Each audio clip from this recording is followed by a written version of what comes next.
Hoy hablaremos del Estado moderno de Nicolás Maquiavelo, cuál es su pensamiento y cómo influye.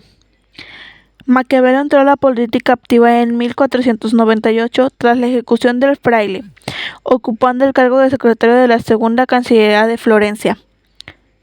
Las gestiones diplomáticas que desempeñó le permitieron viajar por territorios como Italia, Francia y el Imperio Alemán. En estos viajes entró en contacto con reyes, papas, cardenales y duques, pudiendo conocer de cerca el comportamiento de estos dignatarios y el funcionamiento de las grandes monarquías autoritarias de la Europa moderna. También asistir a las acciones de César Borgia en la Romaña dejó una profunda huella en sus escritos. Con la restauración en Florencia del poder de los Medici en 1512, Maquiavelo fue encarcelado y al poco tiempo también fue desterrado a la aldea de San Casiano. Aquellos años de destierro fueron los más fecundos en su actividad literaria de El Príncipe. El Príncipe de Maquiavelo es una obra donde vuelca toda su experiencia de 15 años en la corte florentina. A través de 26 lecciones pretende instruir a los gobernantes para que fortalezcan sus estados y consecuentemente logren la felicidad de sus súbditos. El eje del libro gira en torno a la idea de solo un estado fuerte, gobernado por un príncipe astuto y sin escrúpulos morales que puede garantizar un orden social justo que frena la violencia humana. Sus reflexiones encajan con el panorama político de la época, periodo en el que se consolida el Estado moderno con las grandes monarquías autoritarias de Europa. Los soberanos autoritarios unificaron territorios mediante empresas bélicas y bodas reales, optimizaron la administración de sus reinos, establecieron ejércitos permanentes y mejoraron la diplomacia. Este no era el caso de Italia, cuyos estados fueron presa de la ambición de otros países como Francia y España. Uno de los mayores deseos del autor fue llegar a una Italia políticamente unida, libre de la subordinación a los extranjeros. Esto lo expresó en un capítulo de El Príncipe. En la obra se perfilan dos planes: el real, identificado con la verdad, y el moral, referido a lo imaginario. Para Maquiavelo, el discurso de lo moral no lleva a ningún sitio porque no es real. El autor establece mucha distancia entre ambos planos y enlaza la realidad con la idea de conservación presente en escritores modernos posteriores.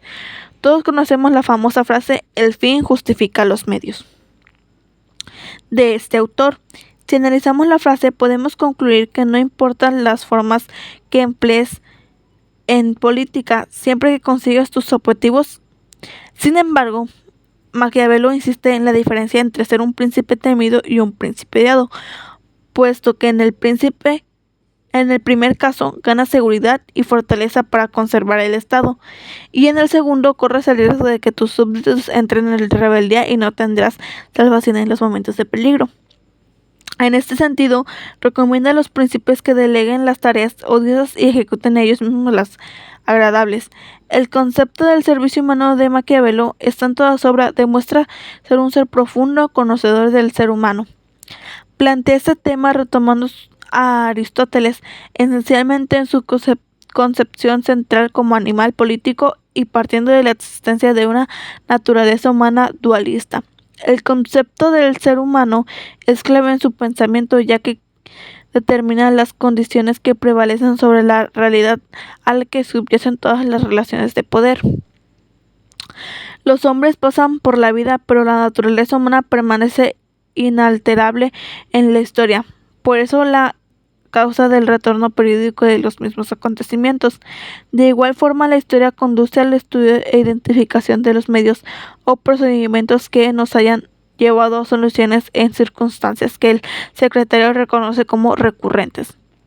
El pensamiento subyacente es el contenido presupuesto de naturaleza humana como punto de partida. La naturaleza humana es aquel determinismo biológico que se impone sobre toda la civilización y sobre todos los individuos que la constituyen debido al necesario cumplimiento de funciones intrínsecas Así, por ejemplo, se da tanto respecto a funciones como la nutrición, el sueño, la reproducción, como también respecto a la razón y las pasiones. Maquiavelo afirma que el hombre es poseedor de una naturaleza o condición innamente que es invariable a través de los tiempos que realiza ciertas actividades biológicamente determinadas por la misma anatomía humana y que invariablemente es común a todos los hombres de todas las civilizaciones. La idea del hombre, Maquiavelo consideraba al ser humano como una dualidad que se debate entre su condición humana y su condición animal. Es capaz de hazañas, logros y luchas, pero para alcanzarlas toma el camino del egoísmo y del instinto. Maquiavelo se plasma siempre como un observador y un realista. Además de la historia, otra fuente del conocimiento se deriva de la cuidadosa observación de los hechos y del análisis de las circunstancias. Siempre la historia dará, según su modo de ver, el marco de referencia, puesto que para él esta siempre se repite, pero el reconocimiento de los hechos unidos al conocimiento de relevantes acontecimientos humanos en el pasado fácilmente pueden conducir a conocer la realidad presente.